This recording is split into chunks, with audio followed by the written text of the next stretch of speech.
Hi అండి. నమస్తే. My beautiful family అంతా బాగున్నారు కదూ. మీ సుస్వరవాణిలు బాగుందండి. కాలం అనే క్యాలెండర్లో ఏడాది అనే పేజీ అయిపోతుంది కదా. కొత్త సంవత్సరం మొదలవుతుంది. అంటే ఏమిటి? ఒక నూతన ఏడాదికి పుట్టినరోజు అన్నమాట. ఏడాదిలో ఉన్న 365 రోజులు మనకి 365 అవకాశాలు ఇస్తున్నట్టే కదా. అందుకే న్యూ ఇయర్కి స్వాగతం చెప్దాం.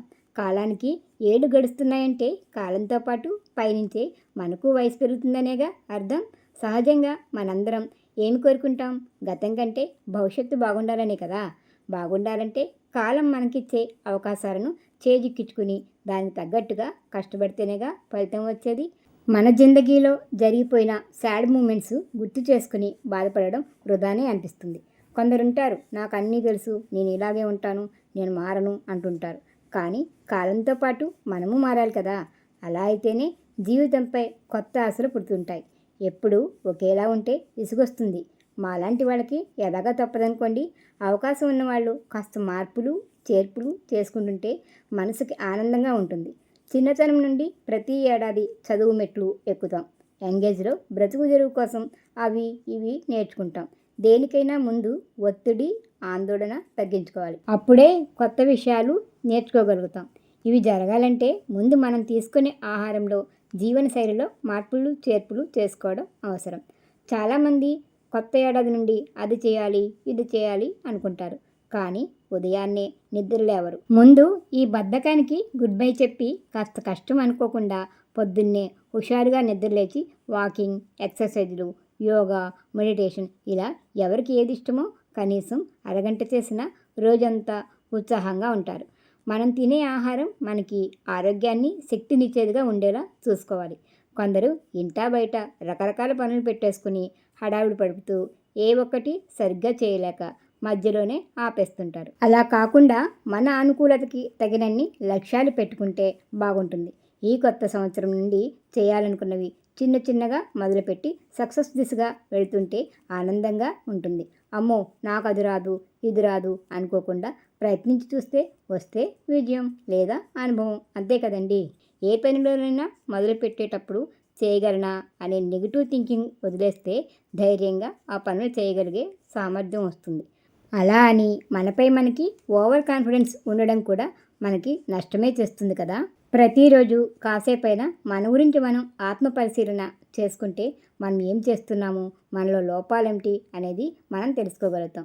అలాగే మనకన్నా బాగున్నవాడని విజయాలు సాధిస్తున్న వారిని చూసి అసూయ పెంచుకోవడం అలాంటివి మన ఎదుగుదలకి ఆటంకంగా మారుతాయి. తప్పొప్పులు మానవ సహజం. వాటికి ఎదుటివారిని బాధ్యత చేసి మాటలు విసరడం వల్ల జనాలకి మనపై వ్యతిరేకత పెరిగి చేతులారా దూరం చేసుకోవడమే అవుతుంది. ఇప్పటి తరంలో చాలామంది ఊహాలోకాల్లోనే ఉంటున్నారు. ఊహించుకోవడంలో అన్నీ బాగుంటాయి, కానీ అవన్నీ వాస్తవంలో అవి అమలవడంలో సమస్యల్లో పడుతున్నారు. ఎంత చెట్టుకి అంతగాలన్నట్టు ఎవరికి సాధ్యమైనవి వాళ్ళు చేస్తేనే హ్యాపీగా ఉంటాం. మనలో చాలామందికి బలం, బలగం, బలహీనత కుటుంబమే కదా. కానీ ఎంతమంది ప్రతిరోజు కుటుంబంతో గడపగలుగుతున్నారంటారు? అసలే ఊగిసలాడుతూ ఊడిపోతున్న బంధాలకు తోడుగా సెల్ ఫోన్ అనే అడ్డుగోడలు వచ్చి చేరుతున్నాయి. బంధాల మధ్య కాసిన్ని మాటలు కూడా లేకుండా చేస్తున్నాయి. చూసారా, మనుషులు కనిపెట్టినవే మనసుల మధ్య ఎలా చిచ్చు పెట్టేస్తున్నాయో. ఇదంతా మనం వాటిని అవసరానికంటే ఎక్కువ ఇంపార్టెన్స్ ఇవ్వడం వల్లే కదా. లేచింది మొదలు నిద్రపోయే వరకు సోషల్ మీడియానే మనపై పెత్తనం చేస్తుందనేది నిజం. దీనితోనే మనకి కుటుంబం, బంధుమిత్రుల అనుబంధాల్లో దూరం పెరుగుతున్నదనేది గ్రహించలేకపోతున్నాం మేము. కుటుంబంలో ఎన్ని సమస్యలున్నా ఇంట్లో అందరం ఉదయమే కాస్త నవ్వుతూ పలకరించుకోవడం, రోజులో ఒక్కసారైనా కలిసి తినాలని నియమం పెట్టుకుంటే మనసుకి కాస్త సంతోషం ఇచ్చినట్టే. ఈ మధ్య చాలా కుటుంబాల్లో ఇలాంటి చిన్న చిన్న ఆనందాలు కూడా మిస్ చేసుకుంటున్నారనిపిస్తుంది.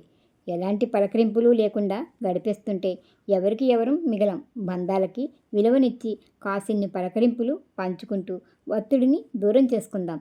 అలాగే ఆర్థికంగా ప్రస్తుతం బాగున్నా భవిష్యత్తు బాగుండాలంటే కాస్త పొదుపు అవసరమనే ఆలోచన అవసరం.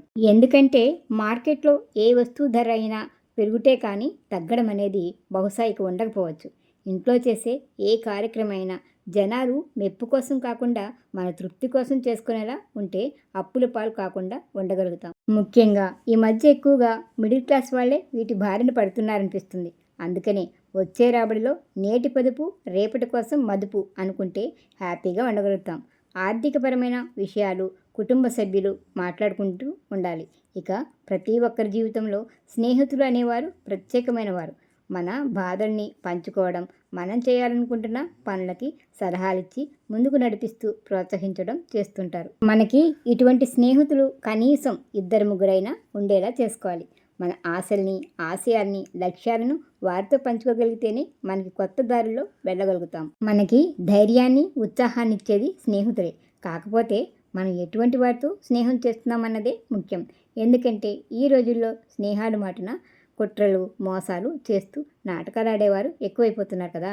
ఇక చివరిగా మన జీవితంలో ఏం చేసినా, ఎన్ని సాధించినా మనసుకి ఆహ్లాదం అనేది అవసరం. దానికోసం ప్రకృతిని ఆరాధించాలి, ఆస్వాదించాలి. అప్పుడప్పుడైనా ప్రకృతితో నిండిన ప్రాంతాలను చూస్తుంటే శారీరక, మానసిక ఆరోగ్యం బాగుంటుంది.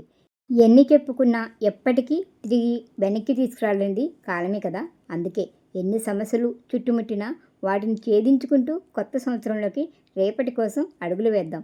న్యూ ఇయర్ అంటే పార్టీలు, కేకులు, డీజేలు, పాటలు, డాన్సులు, టపాసులు పేల్చడమే కాదు. అన్నిటికీ అతీతంగా అందరూ సరదాగా జరుపుకునేదే నూతన సంవత్సరం.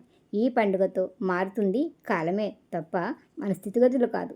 మనము కాలంతో పాటు మారాలి. మంచి సంకల్పంతో ఆర్థిక, ఆరోగ్య, మానసిక అభివృద్ధి వైపుగా ముందుకు అడుగులు వేయడానికి, చాలా కష్టపడడానికి మనసుని సిద్ధం చేసుకోవాలి.